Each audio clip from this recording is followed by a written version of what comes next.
Chapter 1. The Neighbor's Shadow. The station always hummed at night. It wasn't a hum of insects or wind like on Earth, but the low throb of fusion reactors running under the metal skin of Erythra Station, orbiting its swollen red sun. The artificial gravity had a faint, irregular pull, just enough to remind Kalen Rourke he was far from home. He'd finished his shift in the docks, hands still smelling of engine grease and scorched alloy, when he saw her. Across the narrow corridor lined with flickering neon signs, his alien neighbor wrestled with a container that looked twice her size. Vera, even among the Kaelari, she stood out, tall, sinewy, her skin carrying a faint opalescent sheen that caught the red light like molten glass.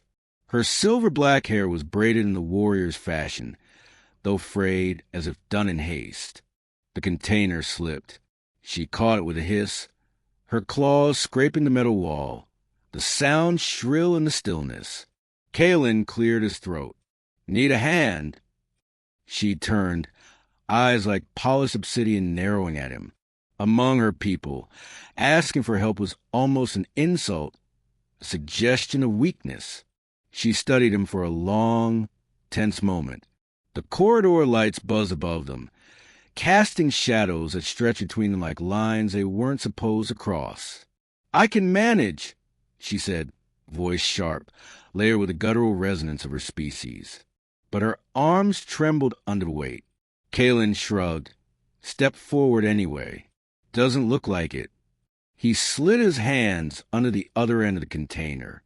The pull of artificial gravity bit into his shoulders, but he gritted his teeth and lifted.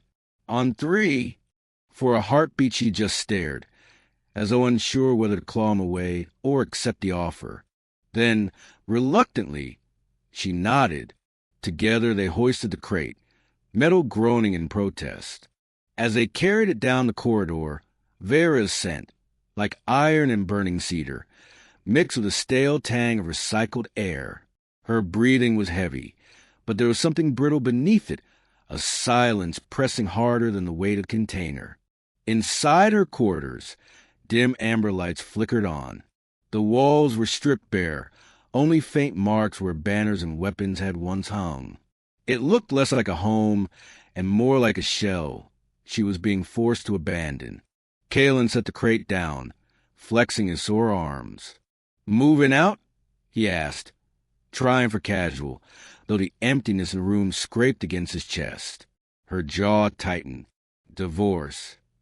The word landed like a shard of glass between them. He cast me aside. For Kaelari, divorce was a brand, a public failure, a wound no battle scar could match. Kalen shifted awkwardly, wiping his hands on his coveralls. "Sorry, didn't mean to pry." Her gaze softened, not much, but enough that he caught it before she turned away. "No one helps a discarded one," she murmured, almost to herself. Kalen frowned. "Guess I didn't get the memo." That earned him the faintest sound, half a laugh, half a sigh. For a Kaelari, it was as startling as thunder in a desert.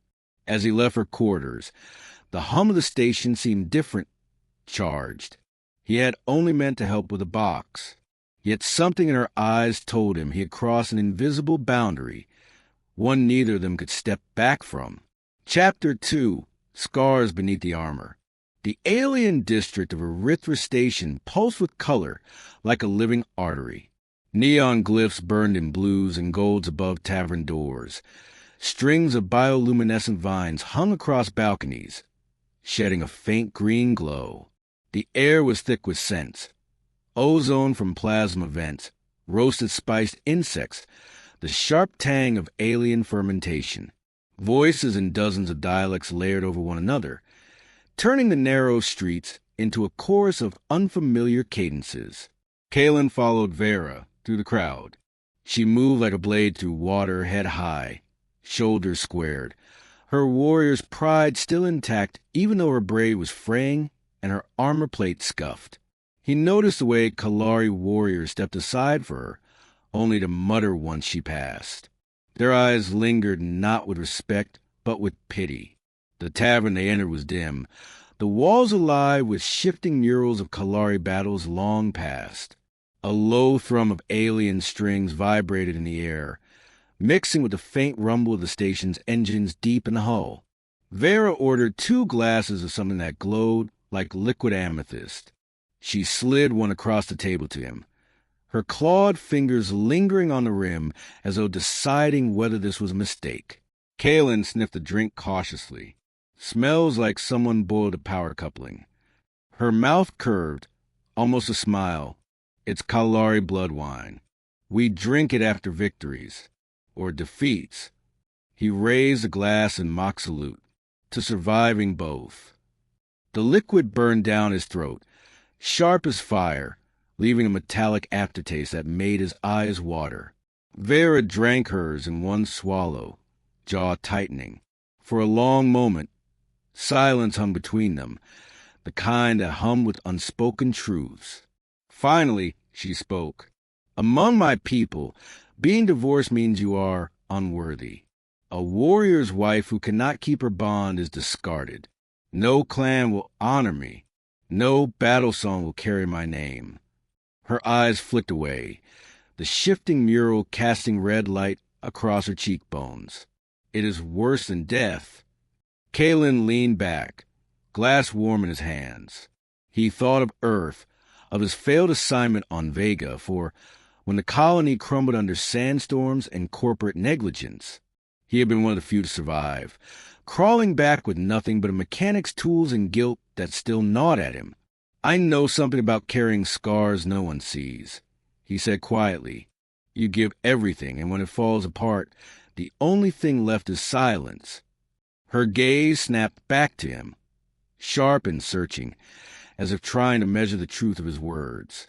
The Kaelari did not value words much, only deeds. Yet she studied his hands, callous and scarred from years of work, and the faint slump of his shoulders. You survived, she said, almost like an accusation. I did, he admitted. Not sure if that's strength or just stubbornness. Maybe that's a human trick. We're too damn stubborn to stay broken. Something flickered across her face then. Recognition, perhaps, or longing. She reached for her glass, but her fingers brushed his instead. She didn't pull back immediately. Her claws grazed the skin lightly, not in threat, but in a strange, uncertain curiosity. The tavern noise seemed to fade for a moment. The murals shifted again, showing Kaelari warriors standing shoulder to shoulder under alien stars.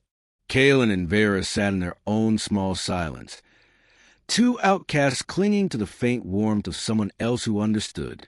When she finally spoke, her voice was low, almost reverent. Perhaps your weakness is not weakness at all. Kaelin gave a dry chuckle, breaking the heaviness. Don't spread that around.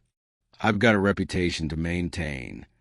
For the first time, her laugh was genuine, short, rough, but alive. And in that alien tavern, surrounded by strangers and shadows, something unspoken began to root itself between them. Chapter 3, Duel in the Market. The bizarre district of Erythra Station never slept. Stalls jutted out like metal ribs beneath shifting hollow banners, each promising exotic goods. Spices that smoked with their own heat, fabrics woven from crystalline threads, weapons that shimmer with energy fields. The air buzzed with alien chatter, and the tang of ozone from overloaded conduits. Kaelin trailed behind Vera, arms weighed down with small satchel repair parts. When the crowd's mood shifted, conversations died into murmurs. Shapes parted in the neon light, and a tall, broad-shouldered Kaelari male strode forward, his armor polished to a cruel gleam. Vera froze. Her jaw tightened, but she didn't flinch. Vera of Clan Droz, the warrior sneered, his obsidian eyes narrowing. Carrying scraps in the human district. How far you've fallen. His gaze slid to Kaelin, then lingered with contempt. And this? A discarded one keeping company with vermin. Kaelin felt the air thicken, the crowd tightening like a noose. Alien faces leaned in, some hungry for spectacle. others eager for humiliation. "Walk away, Drosen," Vera said flatly. The warrior smirked, showing sharp teeth. "Not until your pet learns what happens when humans play at honor." Kaelin swallowed. His pulse hammered, but he stepped forward anyway. "Funny. Where I'm from, picking fights in markets usually means you've already lost whatever dignity you had." The crowd hissed in surprise. Vera's head snapped toward him, eyes wide with warning, but it was too late. Drosen's gauntlet hand shoved him backward, sending him stumbling against a hollow stall. Alien fruit spilled, glowing softly as they rolled across the floor. "Face me, human, or hide behind the woman you shame." Kaelin straightened, breath sharp in his chest. He wasn't strong, not like them, but he wasn't stupid either. His eyes flicked to the gravity stabilizers humming overhead. Old, patched equipment, barely maintained. "You want to fight?" he said, forcing a crooked grin. "Let's make it interesting." He slapped the panel of a nearby vendor's stall, overloading its power line. Sparks leapt, shuddering through the stabilizer grid. The artificial gravity flickered. First heavy, then light, then suddenly weightless. The market erupted in cries as coins, fruit, and weapons lifted into the air. Drosen lunged, but Kaelin shoved off a wall, twisting in zero-G. Years of crawling through ducts and ships had made him comfortable where Kaelari bulk faltered. He used his momentum to ram a floating crate into Drosen's chest. The warrior snarled, flailing awkwardly as laughter rippled through the crowd. Kaelin's lips split as he caught a glancing blow, blood floating in tiny crimson droplets.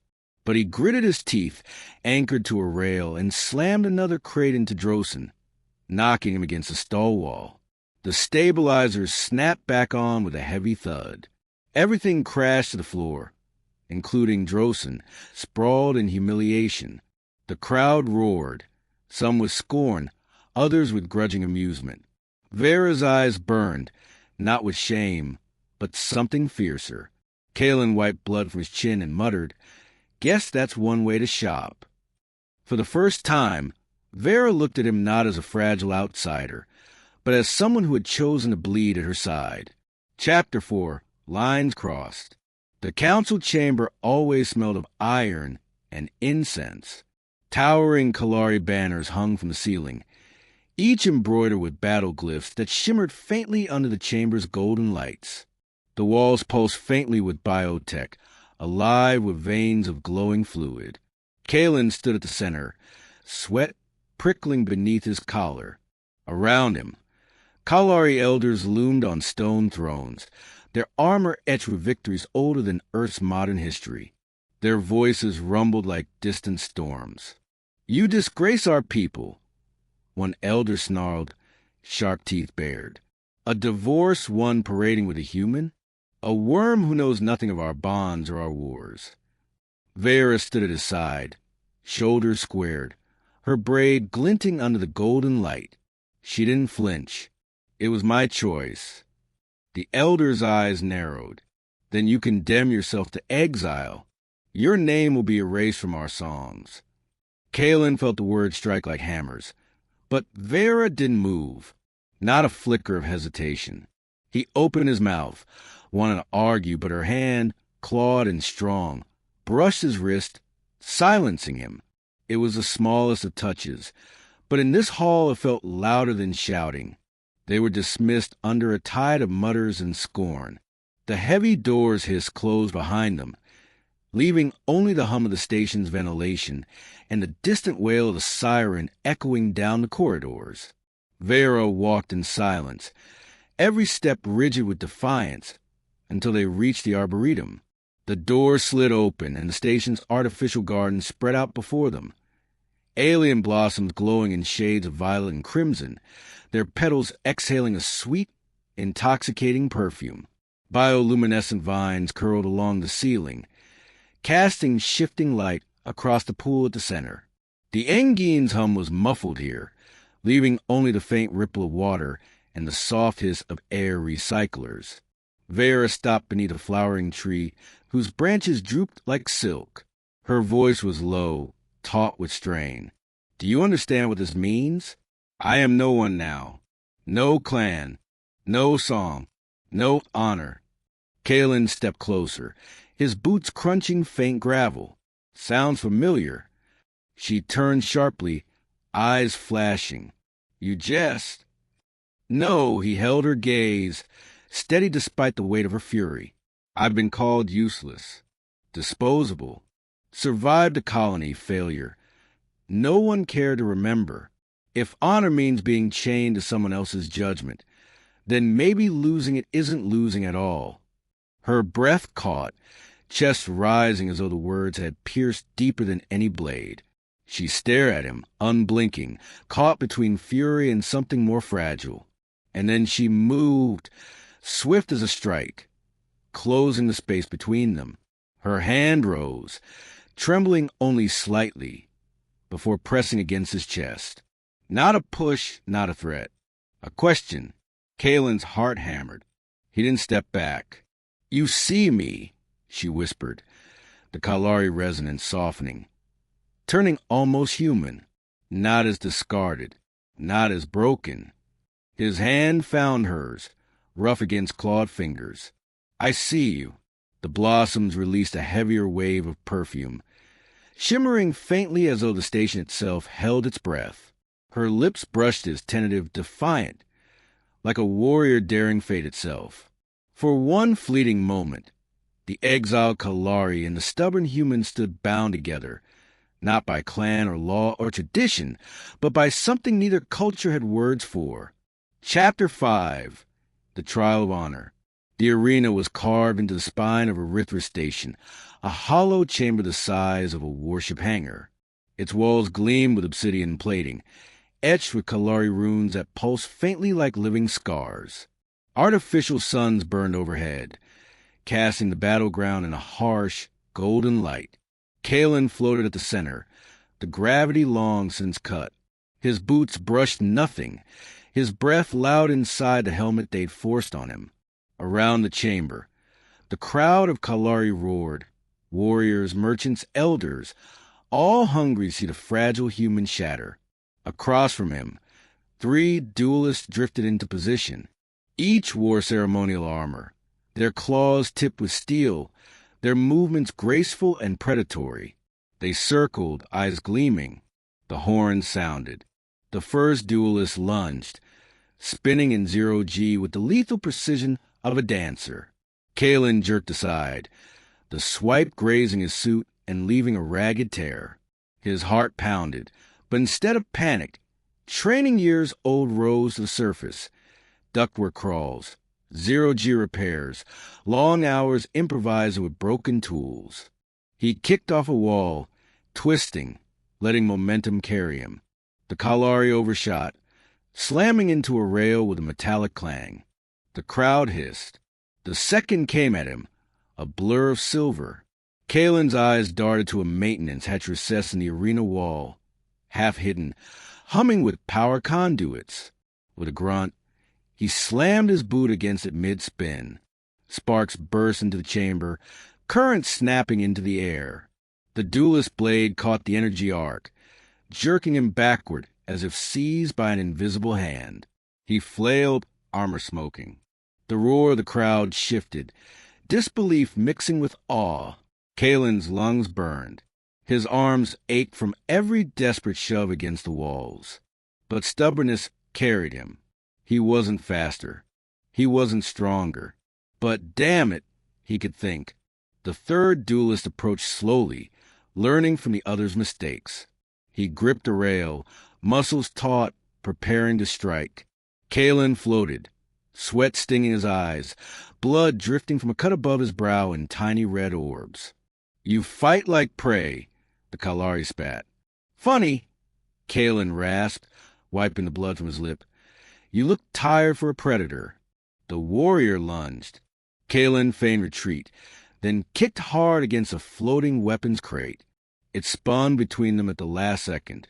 The duelist crashed into it headfirst, the impact ringing across the chamber. Silence. Then an explosion of sound, half rage, half reluctant respect. Kalen drifted there, chest heaving, suit torn and bruises blooming across his body. But he was still upright, still unbroken. The announcer's voice, deep and ceremonial, rolled across the chamber. The human endures. Vera stood at the edge of the arena, eyes blazing, her claws pressed against a glass barrier, not in fear, but in pride. Kalen looked up at her, every muscle screaming, and managed a crooked grin. He had no songs, no banners, no clan, but in that moment he had something the Kaelari could not deny, the will to never yield. Chapter 6. A Proposal Across the Stars. The arena's roar still echoed in Kalen's bones as he limped out of the chamber. His muscles throbbed, suit torn, blood drying on his jaw. Every step down the metallic corridor felt like dragging an anchor, yet the sound that followed him wasn't jeers. It was silence. Heavy, respectful. The Kaelari, who had once sneered at him, now watched with narrowed eyes, muttering in their deep-throated resonance. Not praise, not yet, but acknowledgement. The human had endured their trial. He had not broken. Vera was waiting in the docking bay, where the massive viewport spilled open to the galaxy. Beyond the glass, the red star of Erythra bled its light across the void, painting the stars in molten gold. Ships drifted like sparks against the black, their engines whispering in the distance. She strode to him, her braid loose, her armor scratched, yet her presence overwhelming. Without hesitation, she dropped to one knee. The air caught in his throat. Around them, Kaelari bystanders froze, their claws clicking against metal in disbelief. A warrior kneeling before a human? It was unthinkable. "Kalen Rourke," she said, her voice resonant, carrying across the bay like a drumbeat. "I have no clan, no honor in their eyes. But I would give you my loyalty, my strength, my life. By Kaelari right, I offer you a binding, forever." Her head bowed, braid falling across her shoulder, claws pressed against the floor in the gesture of ultimate devotion. Kalen stared, heart hammering, breath ragged. He thought of Earth's empty colonies, of failures written into reports no one read, of nights alone with only the hum of engines for company. He thought of how her people saw him, weak, fragile, disposable. And yet here she was, offering everything. He dropped beside her, ignoring the flare of pain in his ribs. His hand, scarred human, unarmored, lifted her chin so her eyes met his. Black as obsidian, fierce as fire, but shimmering now with something raw. "I don't care about their songs," he said softly. "I don't care about their laws. What I know is this: you chose me, and I choose you, not because of your strength, not because of your scars, but because out here in all this cold metal and empty space, you're the only thing that feels alive." The bay seemed to hold its breath. Vera's lips parted, trembling not with weakness, but with something she hadn't shown even in battle, vulnerability. She leaned forward, pressing her forehead to his, a Kaelari gesture older than their starships. The crowd murmured, torn between outrage and awe. Some spat curses. Others lowered their heads, as if witnessing something sacred. The engines of a departing ship rumbled to the floor plates, a sound like thunder rolling across the stars. Hand and claw, human and Kaelari rose together, framed by the galaxy's glow. Not clan, not species, not tradition could name what they had. It was simpler, sharper, stronger. A choice. Forever. The starship's engines thrummed like a heartbeat beneath their feet, steady and endless. Beyond the viewport stretched a sea of alien constellations, violet clusters, spiraling nebulas, and the molten glow of Erythra's red sun fading into the distance. The station they had once called a cage was now a speck behind them, its neon markets and judgmental voices swallowed by the void. Kalen sat slouched in the pilot's chair, One hand still wrapped in bandages from the trial, the other curled loosely around Vera's clawed fingers. The artificial gravity pulsed faintly, not quite stable, making the whole cabin feel as though it were swaying with their unsteady future. "You know," he murmured, eyes fixed on the stars, "I never thought anyone would choose me for forever." Vera turned, her obsidian gaze soft in the low glow of the console lights. She touched his chest with the flat of her palm, where his heartbeat was strong despite everything. "Not just anyone," she said. "A Kaelari warrior. And I do not break vows." Silence stretched between them, warm and full, until Kaelin squeezed her hand, lips quirking into a crooked smile. "Then let's write our own song, one they can't erase." Her answering laugh was quiet, reverent, like the first note of a hymn. Together, they leaned forward, framed by the infinite stars, not bound by clans or laws, but by choice, the most human strength of all. And as the ship's hum carried them into the dark, their joined hands promised what no council, no exile, no trial could undo. Forever.